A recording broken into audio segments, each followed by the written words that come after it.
코로나19 예방접종을 마친 사람이 어제 전 국민의 70%를 넘어섰습니다. 정부가 위드 코로나 전환을 위해 내걸었던 목표치를 달성하면서 방역당국은 내일 단계적 일상회복 계획 초안을 공개할 예정입니다. 취재기자 연결합니다. 이준엽 기자. 네, 저는 서울 영등포구 찾아가는 예방접종센터에 나와 있습니다. 네, 전 국민 접종률이 어제 70%를 넘었는데요. 오늘도 접종하러 온 사람이 많습니까? 네, 주말인 오늘 점심시간에는 조금 한산했던 센터에 사람들이 다시 몰려들고 있습니다. 관계자는 이곳 마감 1시간 뒤 마감 전까지 100명 정도가 접종을 할 걸로 예상하고 있는데요. 이곳 센터는 30세 이상 노숙인이나 외국인, 요양병원 신규 입원자 등 백신 사각지대에 놓인 대상을 위해 따로 마련된 곳입니다. 접종 완료율을 높이기 위해 한 번만 접종하면 되는 얀센 백신을 놓고 있고 미등록 외국인인 경우에도 불이익 없이 접종하고 있습니다.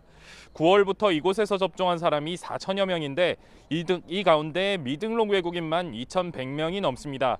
이처럼 곳곳에서 백신을 맞는 사람이 늘어나면서 백신 접종 완료율은 어제 전 국민의 70.1%를 기록했습니다. 앞서 정부가 단계적 일상 회복의 전환을 위한 첫 조건으로 제시한 기준을 충족한 건데요. 12살에서 17살 1차 접종률은 7%를 넘겼고요.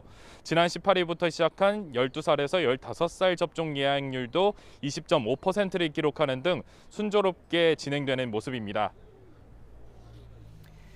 이 단계적 일상 회복의 조건으로 내건 접종률에도 도달한 만큼 방역당국은 준비에 박차를 가하고 있죠.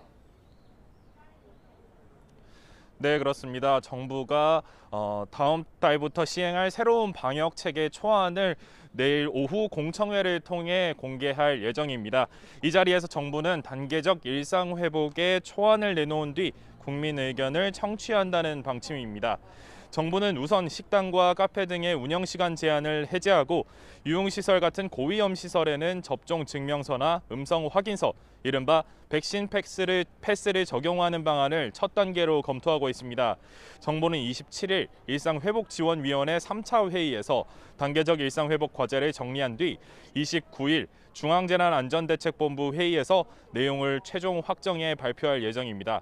단계적 일상회복 전환은 이르면 다음 달 1일부터 시행될 전망입니다. 접종률이 높아지면서 코로나19 확산세도 한풀 꺾였는데요. 어제 하루 동안 발생한 신규 확진자는 1,423명으로 집계됐습니다.